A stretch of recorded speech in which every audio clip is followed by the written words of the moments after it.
다시 한번 할게요. 자, 5번. 다음 사강의 병역으로 적절한 것을 보기에서 고르세요. 진성왕 3년 나라 안의 모든 주군에서 공물과 부세를 보내지 않아 재정이 궁핍해졌다.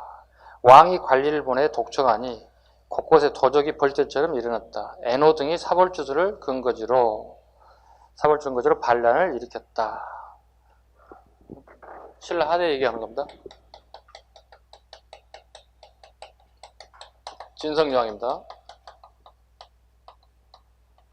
신라대 진성여왕 시기. 진성왕은 6년에 궁예가 북원의 도적 양길의 군대가 가세하였다. 양길은 기뻐하며 궁예를 잘 대우하여 일을 맡겼다. 마침내 군사를 나누어주며 동쪽으로 보내 땅을 빼앗게 하였다.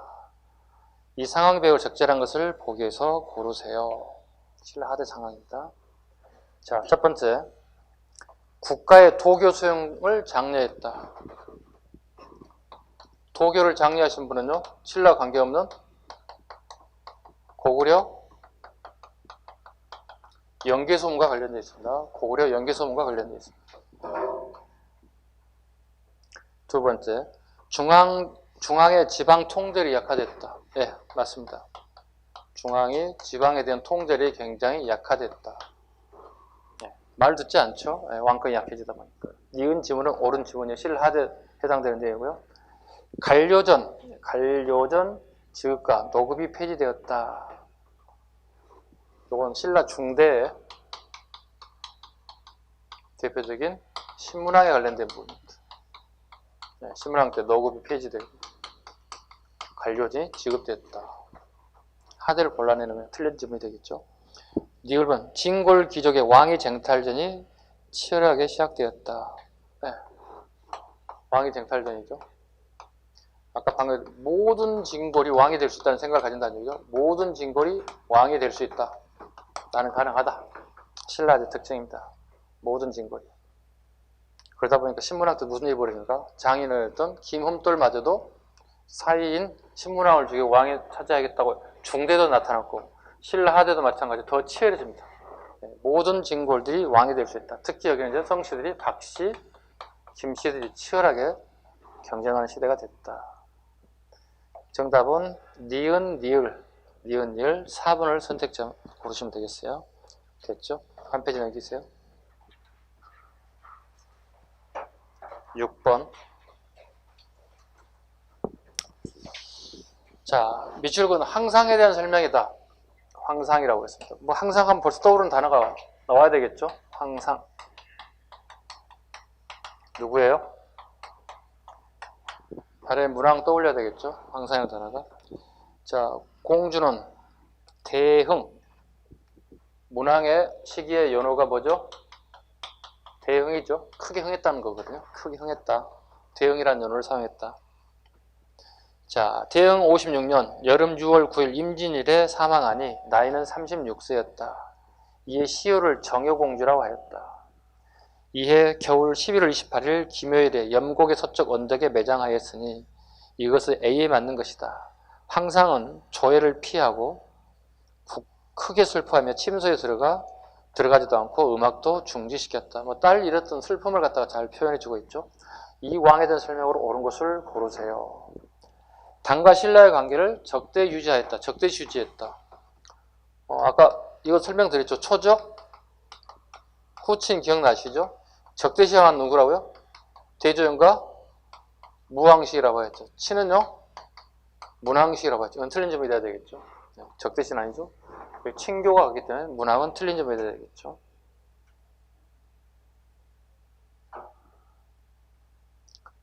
두 번째, 해동성국이라 불릴 정도 나라가 발전하였다. 이건 선왕입니다. 이게 해동성국이라고 칭했다. 바다 건너 가장 크게 이룬 나라였다. 아까 잠깐 언급했죠? 5경, 15부, 62주가 완성됐다. 영토가 대빵 커졌죠. 네. 그래서 해동성국이라고 칭했다. 3번 장문유로 하여금 산둥반도를 공격하게끔 하였다. 무왕이죠. 예.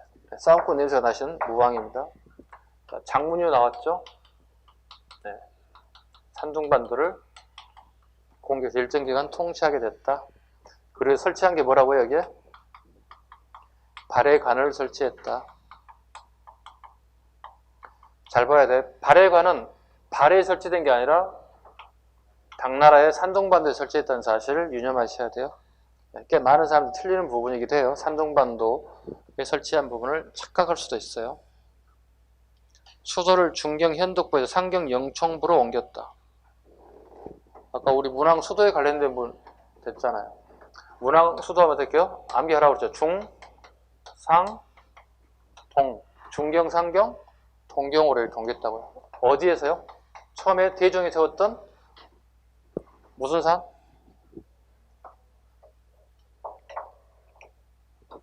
자, 중경, 상경, 동경으로 이렇게 옮겼다. 이건 맞는 질문이 되겠죠. 답은 4번이 되겠습니다. 고구려 유민을 읽고 동모산에서 나라를 세우신 분 여기 나왔네요. 동모산, 대조영. 수도 하나 정리해놓으니까 다 풀리죠. 쉽게. 중경, 상경, 동, 중상동만 하나 잡아놓으니까 다 풀리죠. 앞에 그 다음에 뒷부분만 살짝 잡아주면 다 풀려요. 답은 4번이 되겠습니다. 그 다음 7번 가죠. 7번. 자, 가의 인물에 속한 신분증에 대한 설명 옳은 것을 고르세요. 자, 가는 당에서 돌아왔다. 당나라 유학 갔다는 얘기네요. 진성여왕 8년에 시무책 10여 절을 올리니 왕이 급하게 받아. 시무책 나왔네요. 누구예요? 최치원이죠. 최치원이 12살에 당나라의 유학길에 떠오르죠. 아버지의 적극 후원을 받아서. 그리고 가서 시험을 봐서 합격하죠. 그 시험 제목은요? 빈공과입니다. 그죠? 빈공과. 빈공과라는 시험은 누구를 위한 시험이죠? 유학생을 위한 시험이에요. 당나라의 유학생. 당나라의 유학은 유학생들을 대상으로 보는 시험이에요. 유학생을 대상으로 보는 시험이 빈공과입니다. 여기에 급제를 하게 되고요. 여기에 지방관하고 그 다음에 중앙의 고위 관료를 역임하게 되죠. 중앙 관료를 역임하게 되었다.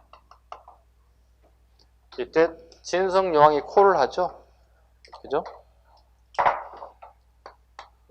진성여왕 시기에 신라로 귀국하게 됩니다. 최치원이 오고 싶어서 온 거 아니에요. 물론 오고 싶었겠죠. 자기 고향이니까. 그러나 소문이 최치원이 유명한 신라 사람인데 똑똑한 사람이 있대더라. 신라에까지 소문이 났다고요. 이 시기에 진성여왕이라. 불러드려야 되겠네. 콜을 한다고요. 콜을 한다고. 그리고 관직을 하사하죠. 근데 최치원이 신라에 있을 때 골품제를 받던 이 사람 뭐예요? 육두품이라는 거죠. 육두품에 간직에 해당될 거밖에 줄 수가 없다는 거예요. 골품제 사회에서. 이거 안 되잖아요. 그죠? 육품에 해당되는, 육두품이 가진 간직 가지고 이거 방법이 없잖아요. 위에 높은 사람이 쫙 널려있는데 무슨 개혁이 이루어지겠어요? 결과적으로 개혁 정치를 할 수가 없었다고요. 그래서 최치원이 어떻게 해요? 숨어버린다고요. 이걸 뭐라 그러죠? 운둔하게 된다고요. 운둔하게 된다고요. 운둔하게. 그리고 산에서 주로 산사에서 스님들과 주로 교류를 이룬다. 그 당시 최고 지식인들은 스님이었단 말이에요. 말이 통할 수 있는 사람은 유일하게 스님들밖에 없어요. 이 사람들과 교류가 이루어진다고요. 그리고 여기에 스님들이 돌아가 있을 때 글을 하나씩 남기게 된다고요. 그 글을 뭐라 불러요? 사산비명이라 불러요. 사산비명. 네 군데 산에 비석에다 글을 남겼다는 뜻이에요. 그 돌아가신 스님들에 대한 업적이라든가 그 다음에 사모하는 마음들을 다 기록했다고. 근데 오늘날의 현대의 학자들이 이 비문을 분석해 봤다고요. 분석해 봤더니 유교, 불교, 도교, 그 다음에 풍수질, 유불선, 풍수지리가 전부 다 이게 다 들어가 있더라. 사산비명에. 자, 우리가 유교 공부를 하나 할 때도 몇십 년이 걸리고 굉장히 어려운 학문이에요. 불교도 마찬가지, 도교도 마찬가지, 풍수지도 마찬가지. 그래도 불구하고 이렇게 뛰어난 학식과 능력을 가지고 있던 인사가 최치원이더라. 아까운 인사이기도 하죠. 아까운 인사이기도 합니다. 자, 최치원에 관련된 문제 풀어갑니다. 진성여왕 8년 시무책 10여 절을 올리니 왕이 기쁘가했다. 그리고 그를 아찬으로 삼았다. 자, 중국의 유학을 얻은 바가 많았다고 생각해서 귀국한 뒤 자기의 뜻을 피려고 하였다. 그러나 말세에서 의심과 시기가 많아 용납되지 않았습니다. 삼국사기의 내용입니다. 1번 무열왕의 직계자손으로 왕위를 세습하였습니다. 아니 최초는 육두품인데 말이 안 되는 거죠. 자, 무열왕계가 왕위를 계승했다. 무열왕계 왕위를 계승했다.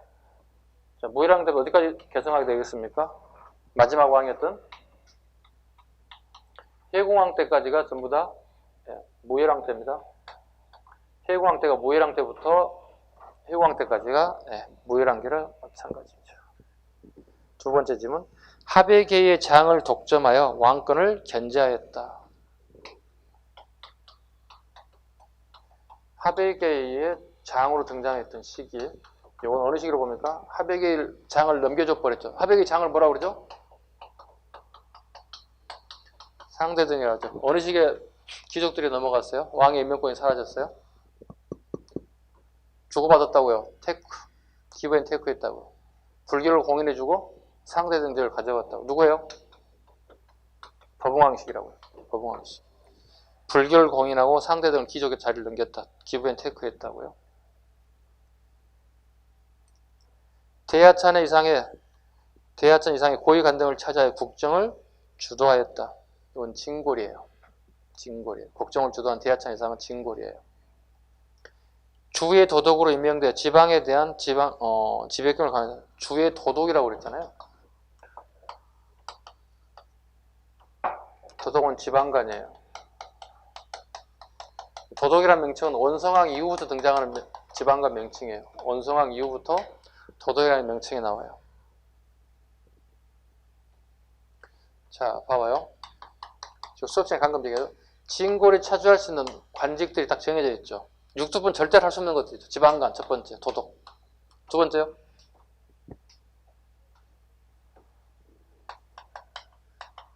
장관. 장군. 장관, 장군, 도독.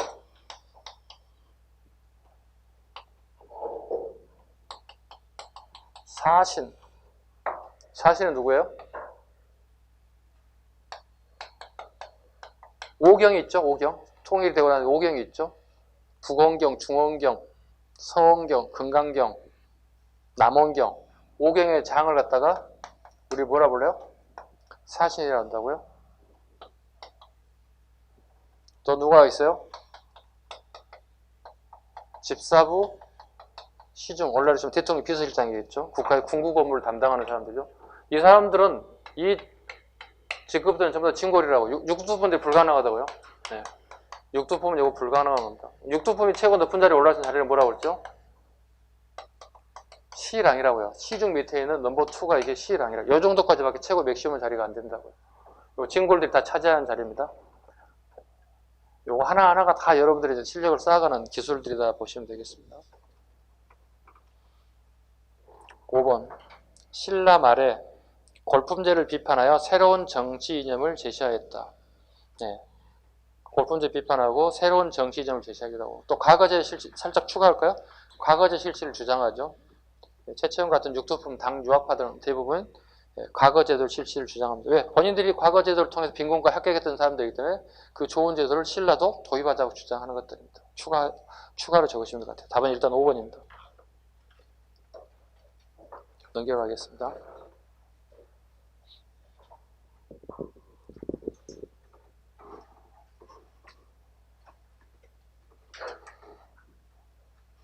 (8번)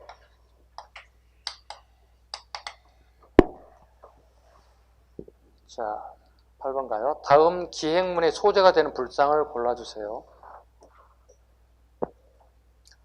오랜만에 경주를 찾아 토암산에 올랐습니다. 동해 바다의 푸르른 파도 소리가 귓가에 들리는 듯 합니다. 청초한 공기를 마시며 산길을 따라 고유섭 선생의 글귀가 고유섭 밑줄 보세요. 고유섭. 이 사람이 유일하게 우리 역사책에 나오는 경성제국대학 출신이에요. 살짝 적어. 경성제국대학처럼. 우리가 만든 대학 아니잖아. 총독부에서 만든 대학이잖아. 그죠? 왜 만들었어? 우리 22년부터 뭐해요? 예, 밀대학 설립운동 하잖아요. 이거에 반발해서 일본 애들이 이거 우리가 만들까 해서 만든 게 이제 대표적인 경성제국대학 출신입니다. 경성제국대학의 미술사학과를 졸업한 대표적인 그 당시 인재이기도 합니다. 이 사람이 호가 우현입니다. 우현. 우현 고유섭입니다. 그래서 우현상이 지금도 제정돼 가지고요. 네. 매년 우현상을 추상하는 그 학자들이 상을 받습니다. 거의 대부분 대학 교수들이 상을 받는 대표적인 상이 우현상이라고 보시면 돼요. 그다음 이 사람의 가장 유명한 책이 하나 있습니다. 물론 저도 이 책을 봤고요. 소장하고 있기도 하고요. 왜냐하면 저희들 같은 경우는 대학원에서 수업을 받을 때 이런 걸 공부를 해야 됐기 때문에요. 한국 탑파, 우리나라 탑들이 있죠. 그죠? 뭐 신라시대 탑, 백제시대 탑, 이런 탑들에 대한 전체적인 걸 처음으로 논문을 내고 책으로 엮어냈던 그 대표적인 인사가 우현 고유섭 선생이에요.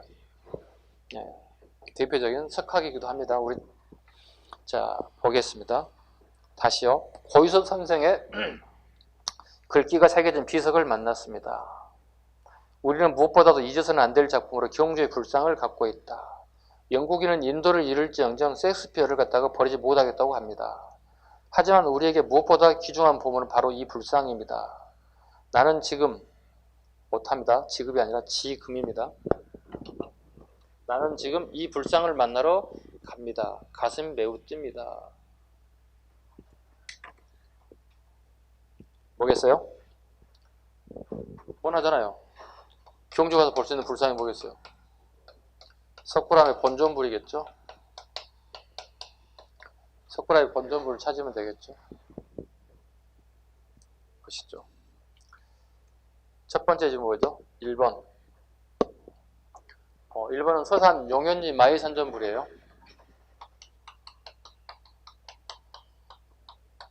서산 용현리 마의산전불. 요즘에 한능금하고요. 네, 한능금하고 7급에 가끔 나와요. 지문에. 서산 용현리 마의산전불. 마의불은 뭐죠? 바위에다가 바로 불상을 새기는 거예요. 불상을 조각하는 걸 우리는 마의불이라 불러요.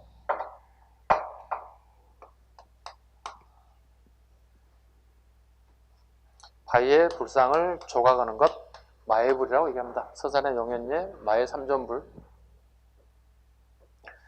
그 다음에 두 번째 석굴암 본전불입니다. 현재 요건 유네스코 문화재에 등록되어 있습니다.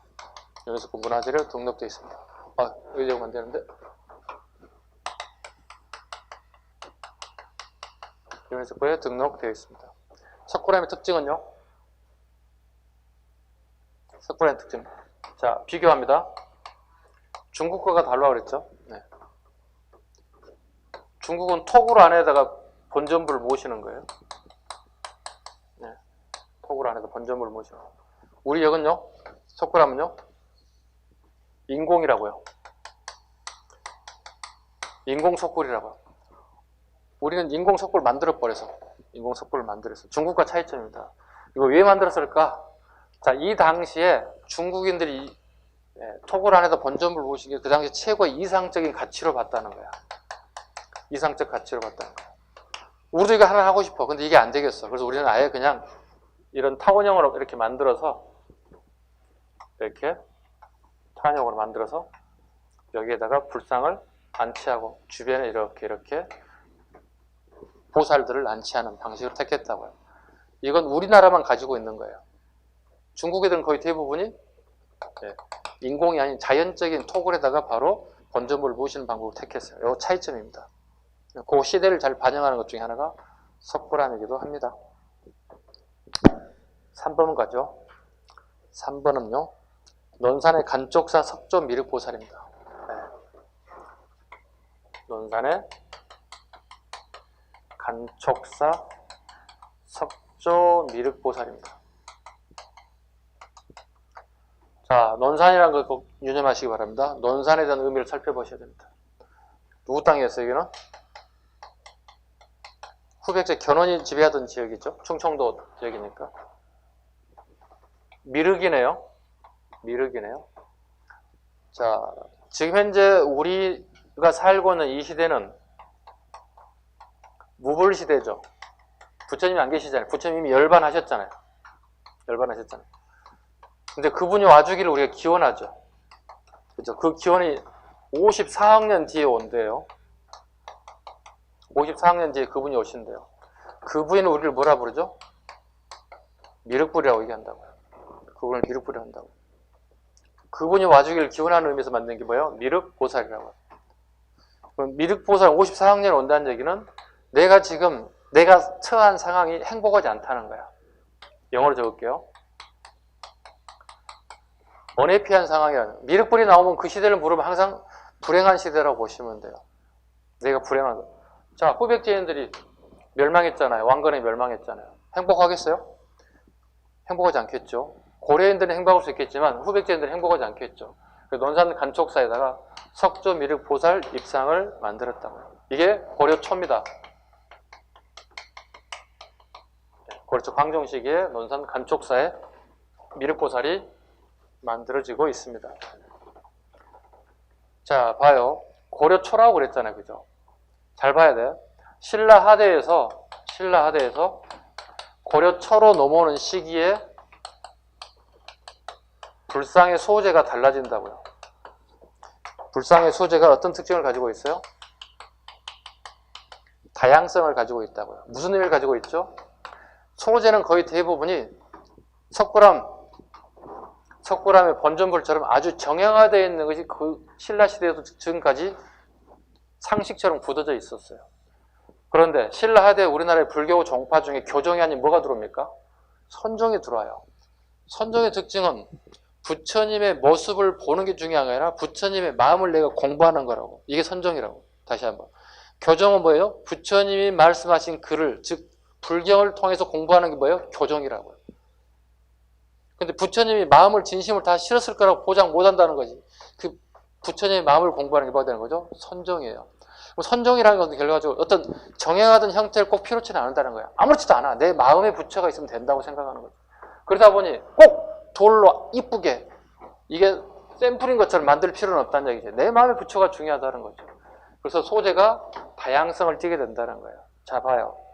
총 4가지 정도 잡아봐야 돼요. 이거 물어보면 거의 대부분 고려초라고요. 신라대 고려초라고요. 대표적인 불상의 소재가 뭐가 있어요? 아까 방금 얘기했던 석불이 있겠지. 지나가 큰 바위덩어리가 있네. 많은 행인들이 지나다니는데 많은 사람들이 불심을 가졌으면 좋겠는데 지나가면서 보겠고 기도 한번 하고 가면 좋겠는데 그래서 그 큰 바위에다 바로 석불을 만들어버리죠. 이거 뭐라 불러? 마이불. 서산용현님 마이불이 그런 특징이죠. 바위에 있네? 바위에다 바로 조각을 해놓은 것들 있죠.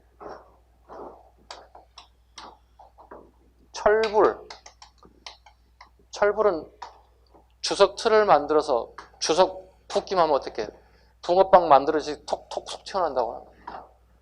특징이 뭐죠 이거? 대량 생산이 가능해. 주석만 부으면 대량 생산이 가능해. 그럼 많은 절간에 꼭 정형화된 것보다 가장 쉽게 만들 수 있는 철불 갖다가 안치할 수 있을 수 있다는 거지. 이건 대량 생산, 대중화가 필요하다는 뜻을 가지고 있어요. 꼭 굳이 석굴암의 번전불처럼 정형화돼서 만들 필요는 없다는 거지. 이게 소조불이에요. 마지막에 소조불이죠. 소조불은 말 그대로 흙이에요. 흙을 빚어서 만든 게 소조불이에요. 소조불. 굳이 꼭 돌멩이 할 필요 없다. 이렇게 소재가 다양성을 띠는 것은 아까 방금 얘기한 대로 무엇의 영향이다고요? 선종의 영향이에요. 간촉사 미륵보살도 마찬가지겠지. 그죠? 네. 다 시대의 흐름에 맞게끔 불상들이 만들어지고 있습니다. 4번 가죠. 안동 이천동 마이불이에요. 4번은요. 네, 안동 이천동 마이불이에요. 안동 이천동 마이불입니다. 네, 커다란 바위에다가 많은 행인들이 지나가는 곳에다가 불상을 바로 새겼어요. 근데 미적 감각으로 본다면 그다지 뭐 이렇게 썩 아름다운 부분은 없죠. 그냥 윗부분 잘라가지고 그냥 거기다 불상을 만들어 버렸잖아요. 아까 얘기했잖아요. 꼭 여기처럼 정형화될 필요는 없다고. 내 마음속에 부처만 있으면 되는 거야. 무엇에 영향을 받은 거죠? 그렇지. 선정에 영향을 받았다 봐야지. 5번은 영주입니다. 영주 부속사 소조 열애자상이에요. 영주 부석사 소조 열의 자상입니다. 자, 봐요. 소조잖아요. 소조가 뭐죠? 흙으로 빚었다고요. 영주 부석 소조 열의 자상. 자, 시대를 잘 반영하고 있습니다. 문제 답을 푸는 게 아니라 답이 아닌 1번, 3번, 4번, 5번에 대한 내용들도 다 잡으셔야 돼요. 됐죠? 자, 9번 가겠습니다. 9번 갑니다.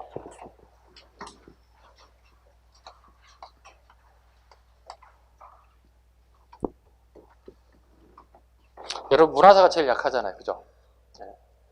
공부에다 보면, 이론에서는 불교, 독립운동사. 그 다음에 문제 풀다 보면 문화사가 되게 어렵다고 난리예요. 대부분 수험생들이 다 그런 경향인 것 같아요. 네. 왜냐하면 그 이유가 뭘까요?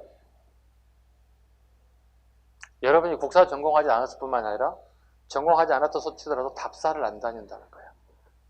답사를 가게 되면 외울 필요가 없어. 왜? 여기 보고 느낀 게 다 들어가 있어요. 여기 들어가 있다고. 선생님은 매일은 아니고요. 수업 때문에. 주말에 시간이 되면 답사를 자주 가요. 당장에 10월 5일 날 제 강화도 갈 것 같습니다. 지인들이 강화도 가서 문화 해설을 해달라고 해서 강화도 가서 문화 해설을 할 것 같습니다. 아니 굳이 꼭 나를 데리고 가겠다고. 1박 2일 호텔에서 잠까지 재워주겠다고. 밥은 먹여주고 다 하겠다고. 꼭 내가 가야 되냐고. 꼭 내가 가야 된다는 거예요. 봤더니 역사 선생님은 나밖에 없다는 거예요. 고급 인력인데 꼭 데리고 가야 되겠냐고. 귀엽게 데리고 가겠다. 그거 끝나면 이제 됐죠? 그랬더니 10월 말이나 11월 초에 또 경주를 가야 되겠다고 얘기를 하네. 아니 경주 가면 버스가 다 있고 택시 불러서 가면 다 다닐 수 있고 문화해설서 다 있는데 꼭 나를 돕고 데려가야 되는. 그래서 또 경주를 가야 되겠다. 이래저래 힘들어졌습니다. 네. 역사 선생님이 힘든 삶을 살고 있습니다. 네. 그래서 앞으로는 못하는 척, 모르는 척 해야 되지 않을까 생각하고 있습니다. 자, 아니 좀 있으면 중국 가자고 그럴 것 같아요. 네. 다 갔다 왔거든요. 네. 중국에 주로 뭐로 갈 것 같아요? 박물관, 도자, 당청시기, 송시기 다 도자의 문화에 대한 역사를 다 공부하고 다니거든요. 거기만 갔겠어요? 어디 갔겠어요? 일본도 가요. 일본도 다 갔다 왔어요.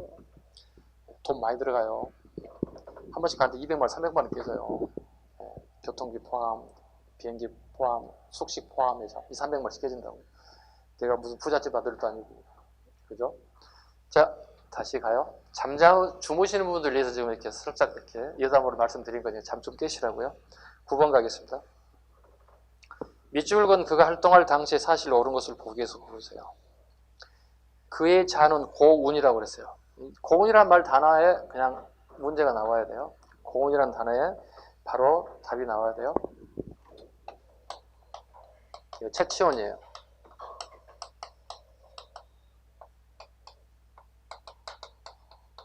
이게 구루문자잖아요. 호를 정할 때 구루문자는 누구에게나 함부로 쓰는 거 아니에요. 어느 분야에 일정한 정도의 옳은 사람에게만 호가 운자가 붙어요. 구루문자가 붙어요.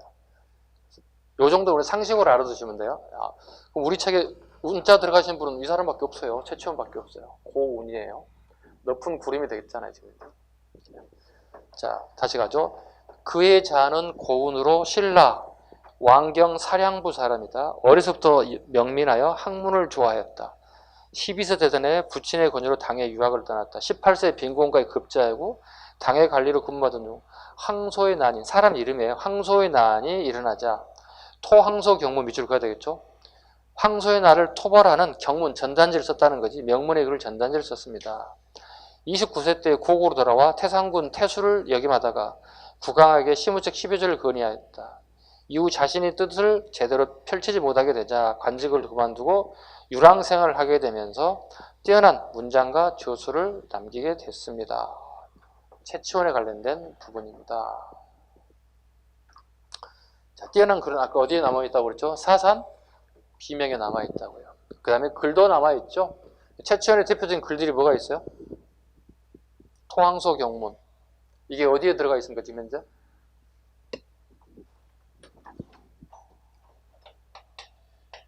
중국에서 쓴 거잖아. 당나라에서 쓴 거잖아. 당나라에 누가 난을 일으켰어? 황소라는 놈이 난을 일으켰잖아요. 토황소 경문을 만들었다고요? 채치원이요. 이게 지금 현재 우리가 볼 수 있다고요. 이 책이 뭐냐고요? 여기에 들어가 있다고. 개원 필경 안에 들어가 있다고. 이번 모의고사 이거 나왔지 않았어요? 예, 신라의 책 중에 현존하는 책이 뭐냐고 물어도 답을 여러분 개원 필경 답을 하지 않으셨어요? 100점 맞으신 분들 계시잖아요. 어떻게 100점 맞은 거야 도대체? 찍었지 이거. 뭘 찍은 것도 실력이긴 하지만 이게 개원 필경이에요. 또 있죠? 뭐 있어요? 자, 당나라 유학했잖아요. 당나라는 왕을 뭐라 불러요? 황제라 부르잖아요. 근데 우리나라 왔더니 뭐예요? 거사관, 차차군, 차차웅, 마리감 뭐 이렇게 쓰고 있잖아요. 거차, 이마왕 쓰고 있잖아요. 안 되겠네, 쪽팔리네. 우리 뭐라고 다 불렀어요? 모두 다 왕이라고 하는 게 낫겠다는 거죠. 제왕? 이런 거 썼잖아요. 토항서 경문, 제왕 연대력 같은 게 최치원의 작품들이잖아요. 기본적으로 알고 계셔야죠. 자, 이제 문제 풀게요. 자, 활동할 당시 사실로 옳은 것. 일단 신라하대입니다.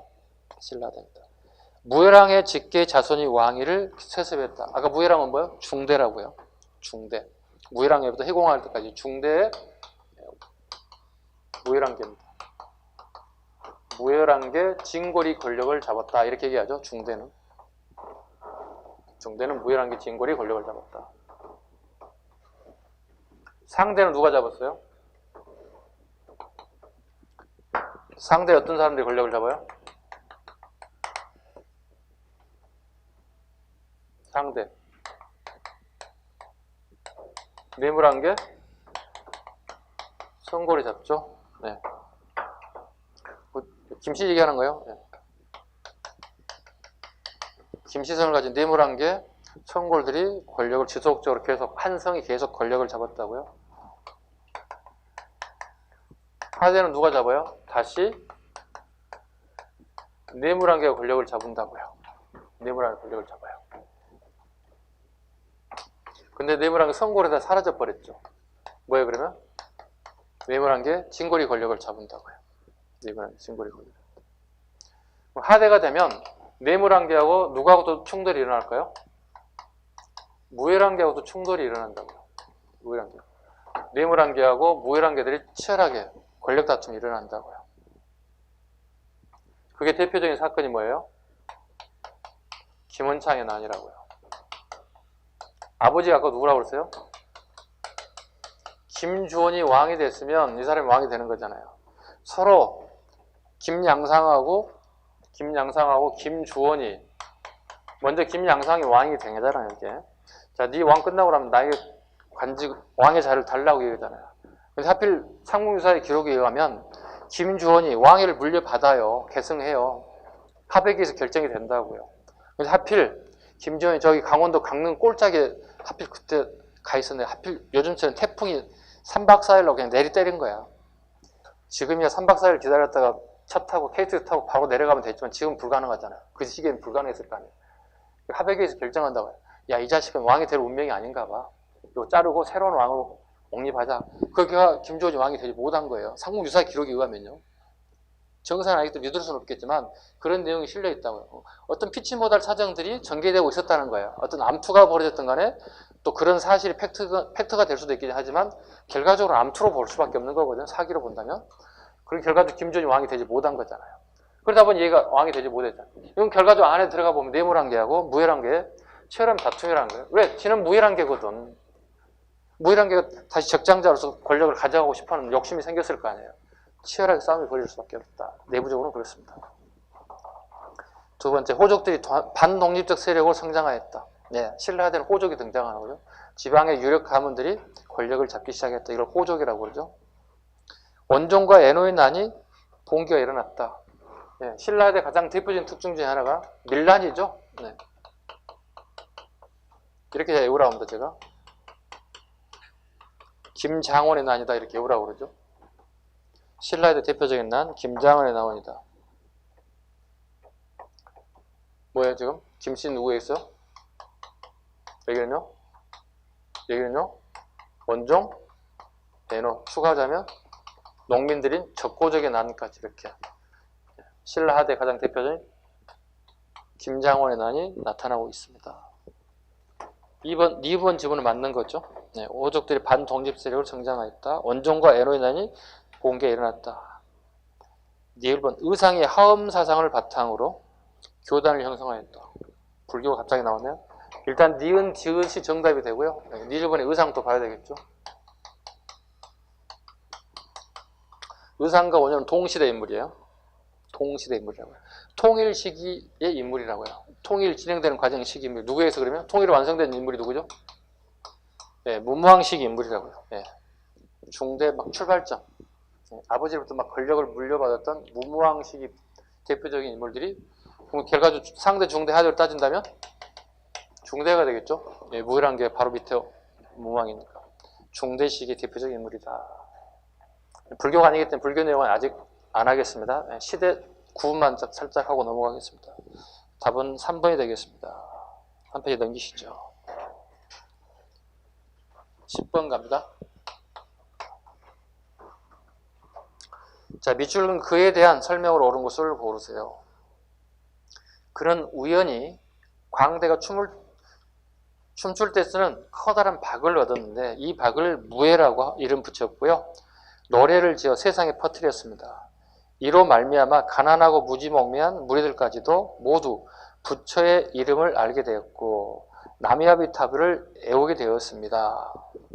뭐 이건 알다시피 여러분 알다시피 이거 누군지 아시죠? 다 이거 원효대사죠? 원효대사입니다. 무예 사상을 가지고 있죠. 무예라는 것은 막힘이 없다는 뜻으로 해석할 수 있어요. 원효대사는 진짜 막힘이 없어요. 그죠? 네. 자, 원효대사 본명 한번 얘기해봐. 원효대사의 본명. 원효대사 아들 이름이 뭐야? 응? 그럼 설씨네. 설씨 아저씨네. 일단 설씨 성을 하나 잡았네.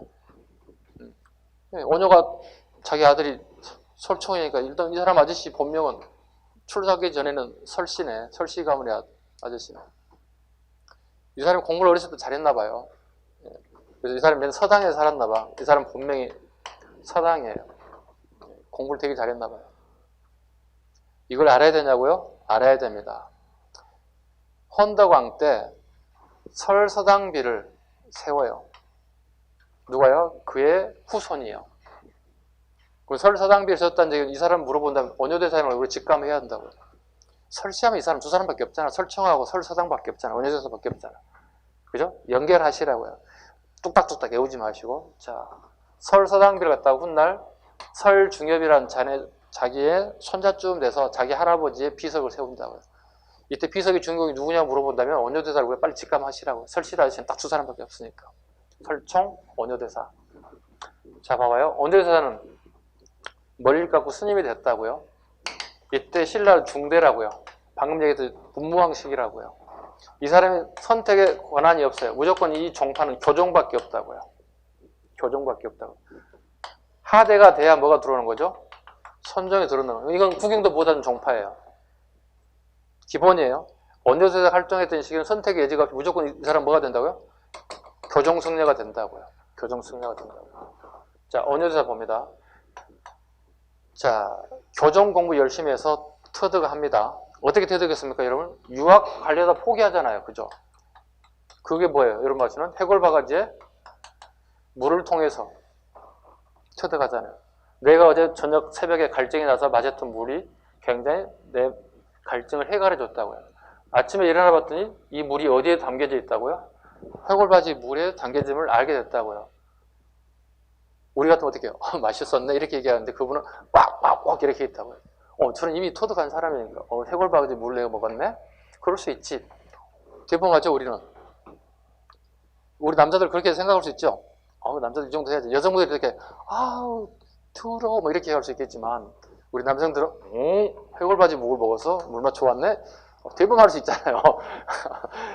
그게 아니고 해골바가지 물인 사실 알고 왁 이렇게 토했다고요. 토하고 난 다음에 원효대사가 생각해봤지. 이게 무슨 조화지? 아니 새벽에 물을 마실 때 갈증을 해결하기 깨끗한 물이었고 나의 갈증을 해결하는 좋은 물이었다는 거죠. 근데 눈 뜨고 봤더니 그 물이 여기 물이었다는 거죠. 이건 도대체 뭐냐는 얘기죠. 그건 결과적으로 그 물이 그 물이라는 거예요.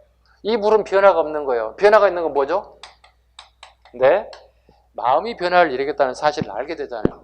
유학 안 가도 되겠네? 터득했잖아요. 어떤 방식으로 터득했어요? 교정 방식이 선정통 방식이에요? 터득하는 방식이? 예, 순간 터득했잖아요. 선정은 순간 터득하는 방식이거든요. 순간 깨우치는 거거든요. 교정승려인데 선정승려처럼 터득해버렸다고요. 특이한 케이스라고. 이제 교정을 떠나야지. 그래서 뭐가 되는 거예요? 파괴, 계율을 깨버리는 파괴성이 되는 거죠. 파괴하고 절에서 뛰쳐나온다고요. 내가 왜 절간에 계속 있어야 된다는 얘기죠. 내가 이미 깨우쳤고, 깨우치는 방법을 봤더니 어이없이 깨우쳤다는 거지. 세상에 해골바가지 하나로 내가 깨우치다니. 내 마음이 변했다는 사실을 알게 됐다는 거예요. 세상은 그리고 뭐야? 모든 것들은 내 마음 먹기 나름이라고 터득이 됐다는 거잖아요. 그죠? 파괴성이 됐어요. 짝사랑한 사람 누구예요? 문무왕의 딸로 추구되는 요속공주고, 이 사람은 가부예요. 가부예요. 남편이 사별한 건지 이혼하고 돌아온 돌싱인지는 알 수는 없지만 일단 가부라고 기록이 나타났습니다. 공주 이름이 요속공주인데 이름은 요속은 아니고요. 요속 궁궐에 살고 있는 여인이라 해서 요속공주라고 칭하게 됐습니다. 이분을 굉장히 짝사랑해 왔어요. 똑똑하고 잘생기고 뭐 이렇게 표현을 하고 있어요. 마침 파괴성으로 나왔다고 해요. 그래서 자기 아버지 얘기했겠죠. 이 사람 소개팅 좀 해달라고 얘기했겠죠. 만났어요. 네, 만났어요. 만났는데 우리가 상상하지 말아야 할 일들이 상상 속 현실로 현실이 됐어요. 응? 이해 갔었어? 상상하지 말아야 할 일들이 상상 그대로 나타났다고요. 둘이 결혼하게 됐다고요. 아들내미가 태어났다고요. 그 아들 이름이 누구라고요? 설총.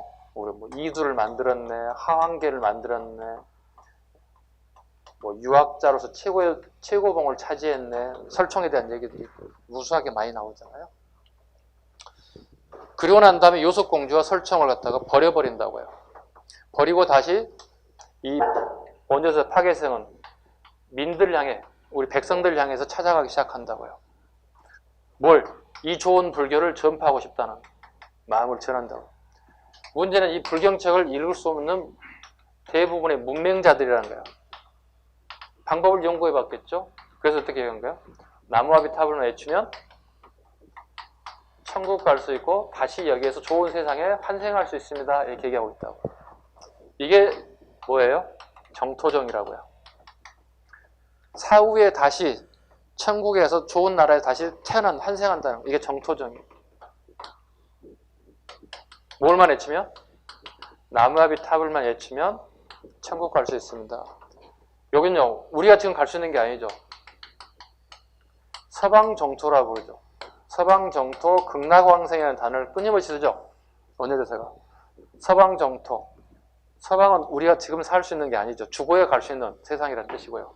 극락에서 왕생, 다시 환생해서 새로운 좋은 세상에 태어날 것이다. 이게. 현세관, 내세관? 내세관. 올내자야, 올내자. 올내자. 새로운 세상이 왔을 때 나타난다는 거예요. 내세관. 내세관 결과적으로 살아야 돼, 죽어야 돼? 죽어야 올 수 있는 세상이죠. 모든 종교는 거의 대부분 뭐예요? 내세관이잖아요. 내세관이잖아요. 다 내세관을 가지고 있죠. 도교만 유일하게 뭐예요? 현세관을 가지고 있다고. 현세 이익을 추구한다고요. 도교에서는. 유일하게. 자, 정토정입니다. 또 다른 말로 어떻게 표현합니까? 법, 성정이라 한다고요. 법성정이라 모든 중생이 뭘 가지고 있다고요? 불성을 가지고 있다고요. 모든 중생이 불성을 가지고 있다고요. 단지 그 군중이 이걸 뭐라고요? 모를 뿐이다는 거예요. 모를 뿐이다는 거예요. 모든 사람에게는 불성이 있는데 단지 그걸 그분들이 모를 뿐이다. 전국을 헤매고 다니면서 백성들이 똑같은 복장을 하고 똑같은 음식을 먹고 똑같은 막걸리를 먹고 같이 행동하고 막힘이 없어요. 이게 원흉무예사상이라고 불러요. 원흉무예사상이다 이렇게 표현했어요. 원흉무예사상. 그리고 원흉해통사상을 또 주장하죠. 원흉해통사상을 등장해요. 원흉해통사상.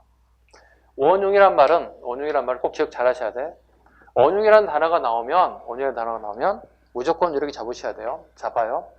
신라의 불교는 몇 개의 교정이 지금 들어와 있어요? 신라 불교를 5교 구산이라고 얘기하잖아. 그럼 교정이니까 몇 개야 지금? 5교지. 5교가 다 어떻게 해요? 다 자기 종파가 제일 괜찮대. 제일 이래. 퍼스트래. 다 자기가 제일 좋대. 그리고 막 싸워. 치열하게 싸워.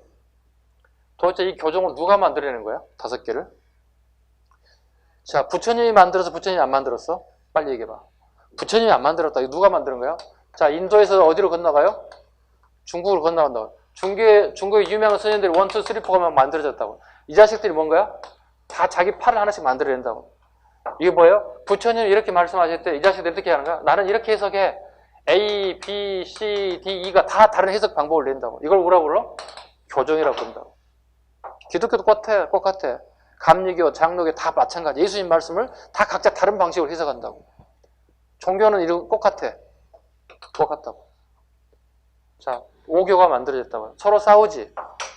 뭐라 불러, 원효대사가? 싸우지 마. 내가 다 정리할게. 되게 어렵지. 이렇게 얘기해요. 해결하면 되지. 이걸 뭐라 불러요? 신문화쟁론이라 불러요. 오랫동안 중국으로부터 불교의 교정이 치열하게 싸워요. 우리나라만 싸운 게 아니었어요. 10가지 난제가 있다고요. 그러니까 우리나라에 뭐 수학 문제 뭐 7개 미스터리가 있어서 하나 풀면 100억을 주겠다 뭐 이런 뭐 전설들은 흘러다니잖아요. 이거예요. 불교의 아주 어려운 문제 10가지가 있다 이 말이야. 해결되지 않는 문제. 이 불가사의적인 게 있단 말이야. 누구도 이게 뚫지 못하고. 이게 원효가 해결하는 거야. 내가 해결하지. 이게 신문화쟁론 책이에요, 이게. 특히 신문화쟁론 가장 싸우는 게 뭐예요, 지금? 유식학이에요. 유식학하고 뭐가 싸워요? 공사상이 싸운다고요. 지금 처음 들으신 분들 어려울 수 있어요. 그래서 한번 들어놓으시면 좋아요. 나중에 이론 시간에 불교사 들어갈 때, 아, 선생님 저거 했는데 이제 무슨 말인지 이해 갔어요. 잡을 수 있다고요. 공사상이라고요. 이건 긍정론이에요. 세상을 보는 긍정이라고요. 세상은 존재한다고 긍정하고 있다고. 얘기는요? 부정하고 있다고요. 이게 신라 중대 최고의 뭐예요? 하두였다고요. 이슈였다고요. 이걸 누가 정리했다고요? 원효가 한 방에 정리해버렸다고요. 한 방에 정리했다고요. 이게 신문화쟁론이에요. 그리고 그 사람이 만든 종파가 뭐라고요? 법성정이라고요.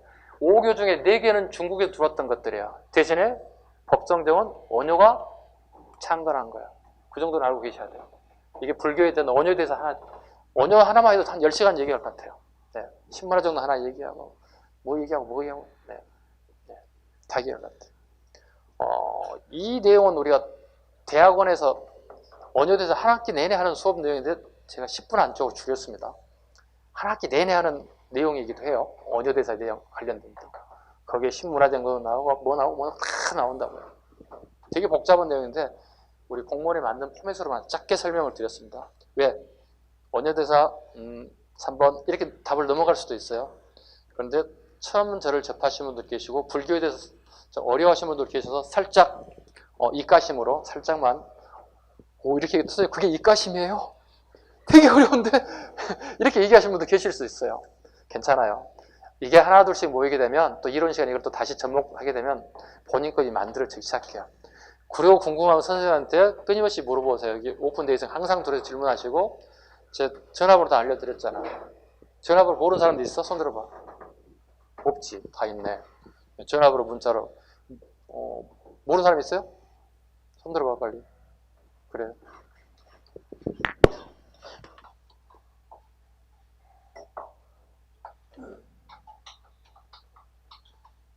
전화를 하지 마.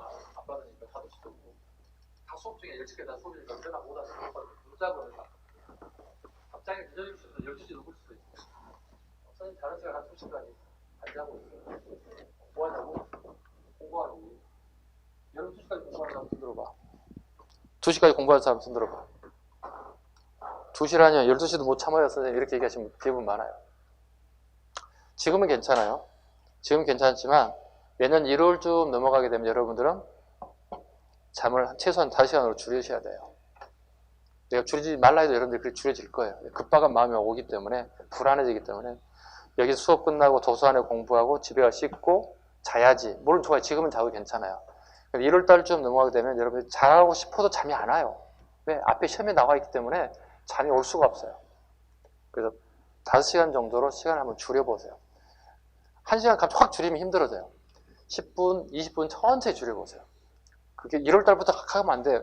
12월 말쯤 됐을 때, 12월 한 주 조금씩 줄여가 보세요. 그럼 이게 몸에 익숙해진다고요.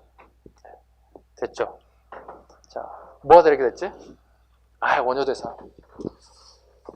몇 번 가야 돼요? 10번. 자, 1번 항용사 구축 목탑의 건립을 건의하였다. 저 이거 암기하라고 그러죠. 어떻게 암기하라고 그래요? 선자 아줌마가. 항용사 구축 목탑은 선자 아줌마가 건립했다. 제가 선덕여왕을 약간 아줌마로 좀 비유했던 거예요. 우리 공부하자는 의미니까 비하하는 내용은 아니고요. 자장의 건의에서 이렇게 외우시면 돼요. 선자 아줌마가 만들었대요. 항용사 구축 목탑은 선덕여왕 때 자장의 건의로 만들었대요. 근데 신라에는 이런 목축 한 60m 정도 목조 건물을 만들 수 있는 기술자가 없어서 백제에서 하나 빌려오죠. 아버지, 요 하나 빼면 아비지가 되죠. 백제인 건축업자인 아비지를 데려와서 구축 목탑을 건립하게 되었다. 두 번째, 부석사를 창건하여 하음정의 중심 사찰을 만들었다. 부석사는 의상입니다. 의상만 해도 한 10시간 하겠다. 일단 요거만 하겠습니다. 진도를 나가야 되는 의상입니다. 그 다음에 정토신앙을 전파해 불교 대중화에 노력하였다. 이게 원효대사입니다. 정토정, 정파신앙. 유식불교를 받아들이고 불교 경전의 번역에 힘썼다. 여기에 원칙이에요. 일단 저것만 넣으세요. 원칙. 대표적인 사찰이 김제금산사까지 적어놓을까요? 김제금산사까지. 백제 금산사를 중심으로 원칙의 유식학이 널리 퍼져가기 시작했다. 5번 인도와 중앙아시아의 풍물을 기록한 왕호 천축국전. 이 정도는 다 아셔야 되겠죠. 기본이니까. 해초 스님 됐죠?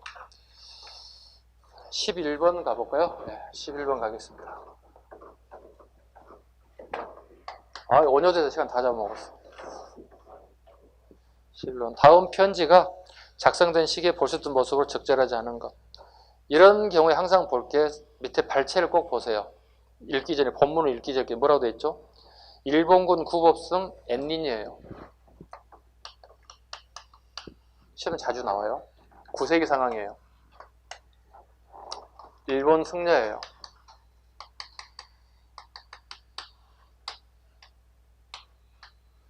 일본 애들이 우리나라 와서 당나라로 가는 유학 호수가 돼요. 근데 문제는 이쪽에 여기 해적이 되게 많아요. 바다에 해적이 많아요. 안전하게 갈 수가 없어요. 가져가는 것도 뺏길 뿐만 아니라 목숨도 안전하다고 보장받지 못할 수 있는 상황이라고요.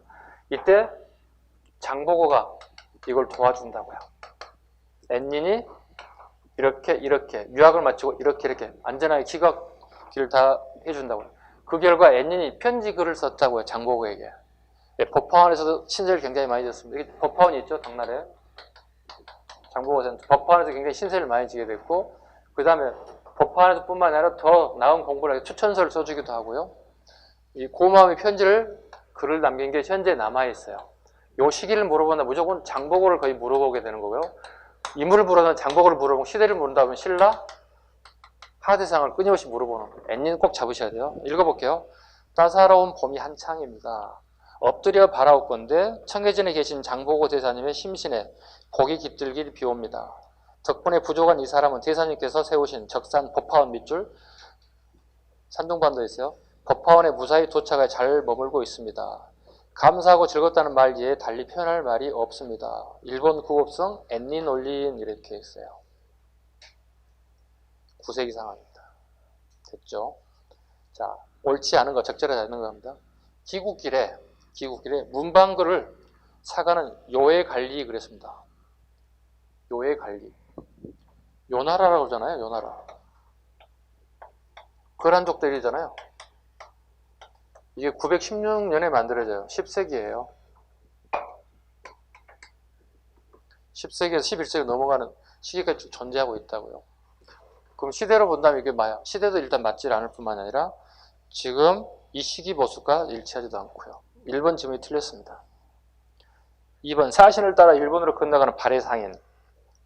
산둥반도의 발해간에 머무는 발해사신, 남해안에 출범한 해적을 격퇴하는 신라 수군, 빈곤과 응시를 위해 중국으로 가는 신라 유학생. 네, 시대상으로 1번이 옳지 않은 지문이 되겠습니다. 넘기시죠. 12번.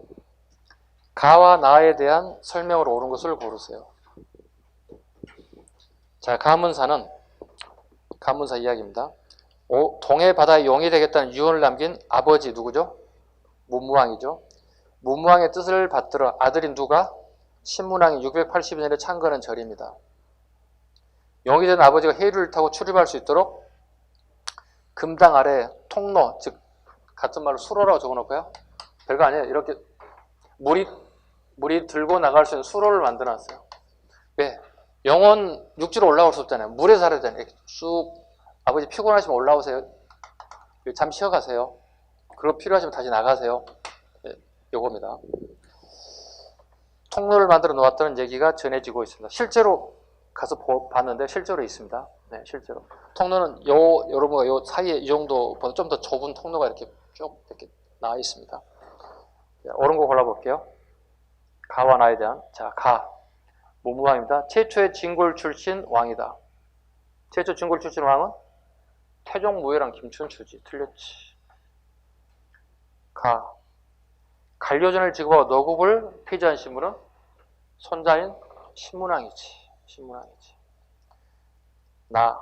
경당을 설립한 인델 영사. 이건 고구려 장수왕이야. 5세기. 전혀 관계없는 고구려 장수왕의 경당입니다. 경당은 평양에 있어요? 지방에 있어요? 지방에 있는 사립학교야. 장수왕이 국내성에 있을 때 만들었어? 평양천도 이후에 만들었어? 평양천도 이후에 만들었습니다. 국에서 시험 문제에 나온다고요. 경당은 지방 사립학교로서 문과 무를 가르쳤고 장수왕의 평양천도 이후에 건립되었습니다. 끊임없이 말장난하는 문제들이기도 합니다. 4번 갑니다. 신문왕은 김움떨의 난을 진압하고 왕권을 강화했다. 답은 4번이겠네요. 다시 누구하고 재혼하죠? 누구하고 재혼합니까? 김후문, 무예랑의 딸과 김훈이 결혼합니다.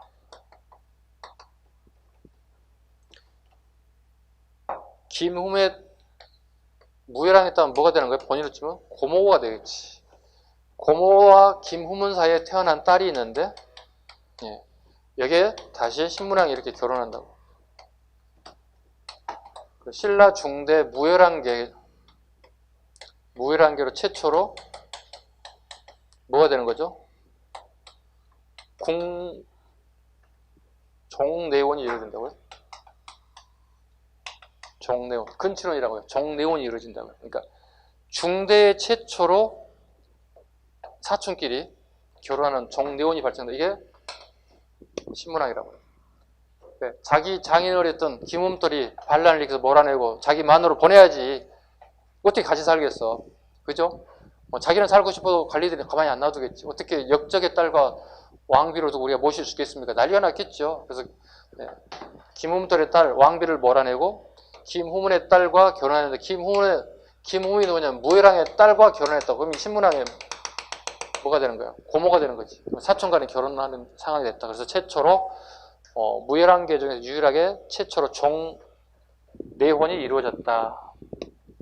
답은 4번. 같이 잡아 김움떨의 난을 진하고 왕권을 강화했다. 그 옆에 적으면 돼. 최초의 종내혼이 실시됐다. 김후문의 딸과 결혼했다. 김후문의 딸과 결혼했다. 5번. 가와 나 가야적을 찾아 영토를 확장하였다. 가야 얘기하면 또 계속 나오는 게 그죠? 6세기 초 거봉왕 때 어디를? 금강가야 대가야를? 금강가야를. 6세기 중엽에 진흥왕 때 어디를? 대가야를 정벌했다. 끊임없이 물어보는 거야. 선택지 지문에. 그래서 이걸 그냥 명문화 시켜줘야 돼. 명문화 시켜줘야 돼. 가야사 부분에 가장 많이 나오는 부분이 이 부분이기도 합니다. 됐죠? 답은 4번이 될 것 같습니다. 페이지 넘겨갈까요? 좀 쉴까요? 아, 이거 언제 때문에 시간 다 잡아먹어가지고. 네. 그래요. 네. 일단 쉬어보죠. 네. 쉬어보겠습니다. 네. 시작하겠습니다.